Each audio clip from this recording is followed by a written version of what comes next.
करता हूँ। मुसीबत ये एक ऐसा वर्ड है जो किसी ना किसी के ऊपर अभी भी जितने व्यूअर्स देख रहे हैं सबके ऊपर अभी कोई ना कोई मुसीबत है। किसी के ऊपर कर्जे की मुसीबत है, हेल्थ की मुसीबत है, करियर की मुसीबत है, या और भी बहुत सारी चीज़ें हो सकती हैं जो आपके ऊपर अभी मुसीबत बनकर खड़ी हुई हों। एक कॉमन उपाय हो सकता है कि भाई कोई किसी परेशानी में है, पर्टिकुलर किसी परेशानी में है, तो ये एक उपाय कर लो। आपका जो स्ट्रेस है, क्योंकि मुसीबत भी मुझे लगता है ना एक मेंटल फीलिंग होती है कि भाई किसी के पास 10 रुपए हैं तो वो बड़ा खुश है, किसी के पास 10 लाख है तो वो इस बात की मुसीबत में है कि भैया मैं इस पैसे को कैसे बचा के रखूं। बिल्कुल। तो ये जो मेंटल पीस चाहिए, सुकून चाहिए, और वो जो मुसीबत घिरी रहता है इंसान, इससे वो मुक्त हो जाए, ऐसा कोई उपाय हो सकता है? बिल्कुल। पहला उपाय जो मैं हमेशा बोलता हूँ, हनुमान चालीसा रोज पढ़ना शुरू कर दो, आधी से ज़्यादा मुसीबतें टल जाएंगी, आने से पहले टल जाएंगी। अच्छा, बिल्कुल। दूसरी चीज़, सबसे बड़ी चीज़ मैं बता रहा हूँ आपको, जब बहुत ज़्यादा संकटों ने घेर लिया हो, जब कुछ आपके सामने न सूझ रहा हो, जब आपको लग रहा हो सबने साथ छोड़ दिया, कोई भी प्रॉब्लम हो A to Z, वो किसी से भी संबंधित, पैसे की हो सकती है, रिश्तों की हो सकती है, बिजनेस की हो सकती है, नौकरी की हो सकती है, बीमारी की हो सकती है, तब आप ये उपाय कर लेना, कर पाओ तो। छोटा सा उपाय है, हनुमान जी के मंदिर चले जाना, 1.25 मीटर लाल कपड़ा ले लेना, उसमें एक नारियल रख लेना, मौली से कलावे से उसको बांध देना, हो सके तो 11 रुपये भी उसके अंदर रख देना, थोड़ा बहुत दान भी ज़रूरी है। बिल्कुल। वो हनुमान जी के मंदिर चले जाना, वहाँ वो चढ़ा देना, वहाँ बैठ के 7 बार हनुमान चालीसा का पाठ करना, और वहाँ कहना कि प्रभु मेरा कौन है, कोई नहीं आपके सिवा, आप जानो, लेकिन शर्त एक है, फिर छोड़ देना प्रभु के ऊपर, या तो खुद कर लो या छोड़ दो। बिल्कुल। फिर छोड़ देना भगवान के ऊपर। मैं कह रहा हूँ कितनी भी बड़ी से बड़ी प्रॉब्लम हो, आपको इमीडिएट रिलीफ मिल जाएगा। ओके। और अगर आपने 3 मंगलवार ये कर लिया तो 80% लोगों की प्रॉब्लम तो खत्म ही हो जाएगी। ये भी मैं दावे के साथ कह सकता हूँ, हुई है।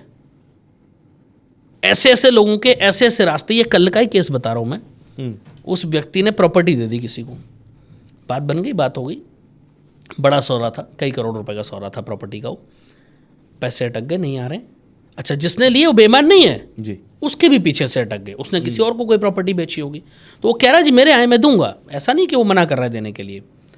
वो बेचारा 3-4 हफ्ते पहले मेरे पास फ़ोन किया उसने कि गुरुजी ऐसे ऐसे बात है, मैं बड़ा परेशान हूँ, भाई की किडनी ट्रांसप्लांट होनी है, पैसे इस समय चाहिए, इसलिए प्रॉपर्टी बेची। मैंने कहा अरे तो बड़ा संकट हो गया। मैंने उसको ये उपाय बताया, मैंने कहा जग करके आ। कल उसका फ़ोन आया है कि गुरुजी 1 करोड़ रुपए उसने कैश दे दिया है, या जो भी बैंक में है जैसे भी दिया होगा वो जाने, मतलब मिल गया उसको कुल मिला के, और कुछ ज़मीन थी उसकी 1-1.5 करोड़ की, वो दे दिए, और बाकी पैसे उसने बोला 10 दिन के अंदर दे दूंगा। पैसा निकलना शुरू हो गया। किसने निकाला? प्रभु ने, मैंने नहीं। मैं कुछ नहीं हूँ, मैं तो हमेशा बोलता हूँ किसने किया? प्रभु ने, क्योंकि उसका भाव था, वो गया और हो गया काम। बिल्कुल। आप करो तो सही विश्वास, लेकिन प्रॉब्लम कहाँ है? हम जब कहीं अटकते हैं तब भगवान को याद करते हैं, ये बड़ा विडंबना का विषय है। उससे पहले हम याद ही नहीं करते भगवान को, उससे पहले हम भगवान कौन? कुछ लोग तो मैंने ऐसे ऐसे देखे हैं, मेरे पास ऐसे बहुत लोगों की लिस्ट है तुषार जी, कि लोग कहते हैं हम भगवान को मानते ही नहीं, और जब मार पड़ती है ना तब आते हैं फिर, अब बचा लो। बिल्कुल, अब बचा लो, लेकिन फिर कुछ नहीं है। जब आपका भाव ही नहीं है, कुछ नहीं हो सकता, संभव ही नहीं है कि आपको कुछ मिल जाए। और कितने लोग ऐसे हैं जो बड़ी से बड़ी परेशानी से निकल जाते हैं। लेकिन मैं एक चीज़ फिर से बता दूं कि भगवान का नाम, ज्योतिष वही है जो आपको भगवान के साथ जोड़े। ज्योतिष कोई शॉर्टकट नहीं है, कोई जादू नहीं है, ना कोई मैजिक है कि ये बोलो ये हो जाएगा, ये बोलो। आजकल वो स्विच वर्ड का बड़ा ट्रेंड चल रहा है। बिल्कुल। हाँ, बेवकूफ़ बनाने की वो भी एक अच्छी कला है, मुझे ऐसा लगता है, मेरा पर्सनल ओपिनियन है, लेकिन मैं डंके की चोट पर बोलता हूँ क्योंकि शास्त्रों में इसका कहीं कोई वर्णन नहीं है, और जो चीज़ शास्त्रों में नहीं है मैं उसको मानता ही नहीं। अब वो इटालियन स्विच वर्ड हो, चाइनीज़ स्विच वर्ड हो, जापानीज स्विच वर्ड हो, मुझे उससे कोई फ़र्क नहीं पड़ता। मैं कहता हूँ, वहाँ कल मैं एक रील सुन रहा था, उसमें किसी ने बोला ये वाला स्विच वर्ड बोल देना, कैसी भी कानूनी अड़चन हो ख़त्म हो जाएगी। पता नहीं क्या था, दुर्रा मुर्रा ऐसी कुछ था, पता नहीं, मतलब बड़ा इलॉजिकल। पहले तो मैंने गूगल पे खोजा, मैंने कहा हो सकता है इसका कोई साइंटिफिक या शास्त्रों से कोई संबंध हो, मुझे ना पता हो, क्योंकि मैं भी ये नहीं कि संपूर्ण ज्ञाता हूँ शास्त्रों का, तो कहीं नहीं मिला। फिर 1-2 मेरे गुरुजन हैं, उनको मैंने फ़ोन किया तो उन्होंने कहा नहीं ऐसा तो कुछ नहीं है, तो सुनने में बड़ा अजीब लग रहा है। तो मैंने कहा गुरुजी फिर ये क्या चल रहा है?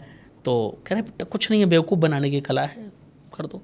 मैं आपको उसके लिए उपाय देके जा रहा हूँ। जब हर संकट से आप समझ रहे हो, स्पेशली कानूनी अड़चन से जब आप फंस जाओ, ना निकल पा रहे हो, पुलिस की कोई प्रॉब्लम हो, कोई केस हो गया, कोर्ट केस हो गया हो, कोई लंबा केस चल रहा हो, किसी भी चीज़ से संबंधित हो, तब आप ये उपाय करना। कवन सो काज कठिन जग माही, जो नहीं होता तो तुम पाही। कौन सा ऐसा कार्य है प्रभु जो आप नहीं कर सकते? सही बात है। कोई ऐसा कार्य नहीं है, आप सब सिद्ध कर सकते हो। अस्वर दीन जानकी माता, माँ जानकी का आशीर्वाद है आपको। बिल्कुल। कलयुग में केवल हनुमान जी हैं जो पृथ्वी पर विचरण करते हैं, और रुद्र अवतार हैं, भगवान शंकर के अवतार हैं। तो सबसे जल्दी प्रसन्न आप उन्हीं को कर सकते हो। आप करो, ये 2 लाइनें आपको संकट से उबार देंगी, लेकिन रेगुलर करनी है, जितना कर सकते हो, कोई लिमिट नहीं है। मैं नहीं कहता आप 108 बार करो, 51 बार करो, 26 बार करो, कुछ नहीं। जब टाइम मिले, जितना मिले करते रहो। जिसने ये उपाय ज़्यादा नहीं 40-42 दिन कर लिया, वो कहेगा मेरे रास्ते ही खुल गए, मेरी बाधाएं खत्म हो गई, क्योंकि है ही नहीं। ये शक्ति परम शक्ति है। परम शक्ति है। करेंगे प्रभु ही, मैं सिर्फ बता सकता हूँ, मेरा काम उतना ही है। ज्योतिष का काम ही यही है, गणना करना और आपको बता देना, बाकी आप जानो। कई लोग हमसे कहते हैं जब आप इतनी कैलकुलेशन करते हो, आपको पहले से नहीं पता था बम ब्लास्ट होगा? मैंने तो बहुत दिन पहले बोल दिया था एक पॉडकास्ट में। मुझे ऐसा लगता है नवंबर-दिसंबर में कोई बम ब्लास्ट के चांसेस हैं, हो गया। अब मैं रोक नहीं सकता, वो मेरा कार्य नहीं है, वो सरकार का कार्य है, वो हमारी सुरक्षा एजेंसियों का कार्य है। बिल्कुल। मेरा काम एज अ ज्योतिष गणना करके बताना है कि भाई ये हो सकता है। मैं तो अभी भी कह रहा हूँ फरवरी-मार्च में कोई प्लेन क्रैश होगा, रोक लो। अब मेरा काम रोकने का नहीं है ना। सही बात है। मेरा काम तो गणना करके बताने का है। बस यही ज्योतिष का असली कार्य है। अब चाहे वो लाल किताब ज्योतिष हो, चाहे वो नाड़ी ज्योतिष हो, केपी एस्ट्रोलॉजर हो, या फिर वैदिक एस्ट्रोलॉजर हो, चाहे वास्तु वाला कोई हो। वास्तु के नाम पर आप देख रहे हो आजकल, बिल्कुल, वास्तु को क्या बना दिया है लोगों ने, मुझे समझ नहीं आता क्यों बना दिया है। ठीक है, वास्तु एक बहुत अद्भुत कला है, और मैं कहता हूँ वास्तु संबत यदि आपका घर है तो आप जीवन को बड़े अच्छे से और आसानी से जी सकते हो, और बहुत सारी प्रॉब्लम को खत्म कर सकते हो। हम भी वास्तु करते हैं, सब करते हैं, लेकिन वास्तु ये नहीं है जो आजकल चल रहा है भाई। जैसे ज्योतिष को मजाक बना दिया, वैसे वास्तु को बना दिया। वास्तु में क्या मजाक? अरे बहुत सारी चीजें हैं। यहाँ घर होगा तो कैंसर हो जाएगा, यहाँ टंकी होगी तो आपको कैंसर। लोगों को डराया जा रहा है। तो आप ये मानते हैं कि वास्तु में जैसे दिशाओं के बारे में कहते हैं कि नॉर्थ ईस्ट में ये नहीं होना चाहिए या साउथ ईस्ट में ऐसा होना चाहिए, ये सब होता है कि नहीं? मानना है या नहीं मानना है? बिल्कुल सही है, लेकिन वो वहां करने से कैंसर हो जाएगा, ये ज्योतिष का कार्य है क्या? नहीं है। ज्योतिष का कार्य डराना है ही नहीं भाई। जब आज से 30 साल 40 साल पहले कैंसर नाम की बीमारी नहीं थी, तब क्यों नहीं होता था वहां टंकी रखने से कैंसर? सवाल हमेशा से मेरा भी था कि ज्योतिष में आज कोई कह रहा है कि ये करने से आपको कैंसर हो जाएगा। बिल्कुल। जिस वक्त पर ज्योतिष का सिद्धांत बनाएगा उस वक्त पर तो कैंसर था ही कैंसर था ही तो नहीं। कैंसर का डायरेक्ट वर्ड आप कैसे बोल सकते? एग्जैक्टली तो वही मैं दर्शकों को बताना चाहता हूं कि भाई ज्योतिष का काम डराना नहीं है। आज भी अगर हम कुंडली देखते हैं तो हम ये नहीं बता सकते कि आपको कैंसर होगा। हम ये कह सकते हैं भाई कोई सीवियर बीमारी के योग दिख रहे हैं, गंभीर बीमारी हो सकती है। अब वो क्या होगी वो आप देखो, आप डॉक्टर के पास जाओ, ट्रीटमेंट लो, पहले से सावधान हो जाओ, वो हमारा कार्य है। मैं आपको कोई नहीं आपको कैंसर होगा भाई।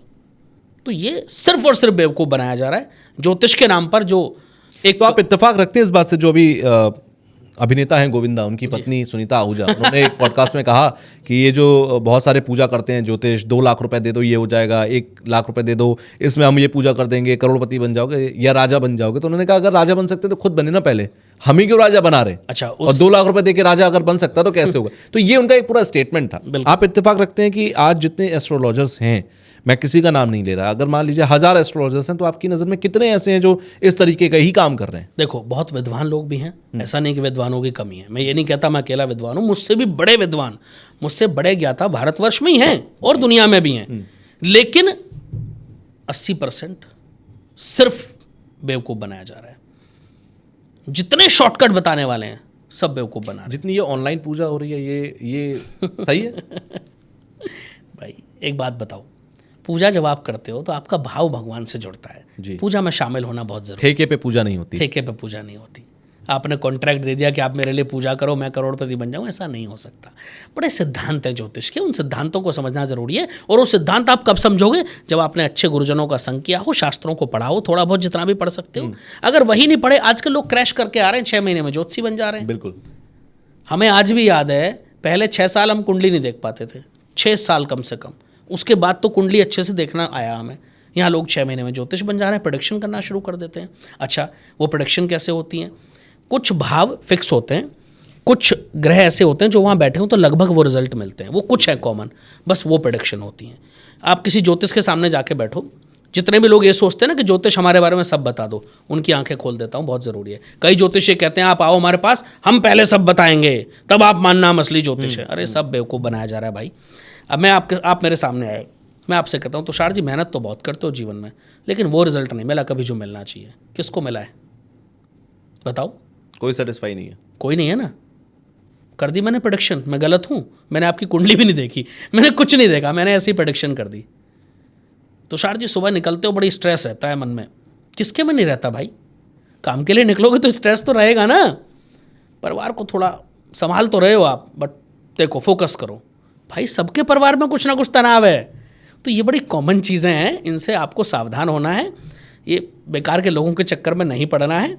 जीवन आपका खुद सुधार सकते हैं आप, अगर आपको सही रास्ता मिले और शास्त्रवत तरीका हो, सही ज्योतिष का सिद्धांत हो। लाल किताब के कुछ सूत्रों की मैं बात करता हूँ, बड़े कॉमन सूत्र हैं, मैं बड़ा आसानी से आपको बता देता हूँ। किसी बच्चे का 7th हाउस खाली है, हम 1 मिनट में कहते हैं 24 साल से पहले शादी मत करना बेटा, करोगे तो टूट जाएगी, और टूटती है। ये बड़ा कॉमन रूल है, समझ रहे हो? तो ये जो छोटे छोटे ज्योतिष हैं केवल इसी को पढ़ते हैं, इसके अलावा इनका कुछ नहीं होता। मैं कहता हूँ आपके में चंद्रमा राहु बुध गुरु 1st हाउस में हो और केतु 7th में आ जाएगा ऑटोमेटिकली, तो ऐसे व्यक्ति को एक ही संतान होगी, एक ही संतान जीवित रहेगी। दूसरा बच्चा अगर होगा तो या तो 48 साल की उम्र के बाद जीवित रहेगा या फिर उससे पहले रहेगा ही नहीं। ये बड़ा सटीक सिद्धांत है लाल किताब का। और ऐसे कितने सिद्धांत हैं। मैं हमेशा कहता हूं गुरु यदि 4th में बैठे हो और 7th में चंद्रमा हो तो व्यक्ति जिस फील्ड से रिलेटेड पढ़ाई करेगा कभी वो काम नहीं करेगा। चेक कर लेना जिसकी कुंडली में हो, उसने पढ़ाई कुछ और करी होगी, काम कुछ और कर रहा होगा 99.9% लोगों का। मैं दावे के साथ कह रहा हूं। तो ये कुछ सटीक सिद्धांत लोग 6 महीने में सीख लेते हैं, रट लेते हैं और इनसे प्रेडिक्शन करते हैं, लेकिन केवल ये प्रेडिक्शन नहीं है, ये वो बेसिक फंडामेंटल्स हैं जिनको देखकर आप जो हर सब्जेक्ट के होते हैं। आप भी डॉक्टर नहीं है, मैं भी नहीं हूं, लेकिन हमें पता है पैरासीटामोल से बुखार उतरता है। बिल्कुल। अब इसका मतलब अगर हम किसी को पैरासीटामोल बता रहे तो हम डॉक्टर नहीं हो गए। हमें पता है क्रोसिन खा लो, पैरासीटामोल खा लो, बुखार उतर जाएगा। हमें पता है छोटा सा कहीं पिंपल या कुछ हो गया तो बैंडेड लगा लो, लेकिन इसका मतलब हम सर्जन नहीं है। बिल्कुल, अगर वो सीवियर होगा तो फिर हम डॉक्टर के पास ही जाएंगे। एग्जैक्टली। तो बस वही समझना है कि कोई 4 चीजें आपको 6 महीने में सीख करके बता सकता है, लेकिन डिटेल्ड एनालिसिस कुंडली को डिकोड वही कर सकता है जिसने ज्योतिष को अच्छे से पढ़ा हो और समझा हो, जिसने अपना जीवन दिया हो ज्योतिष में।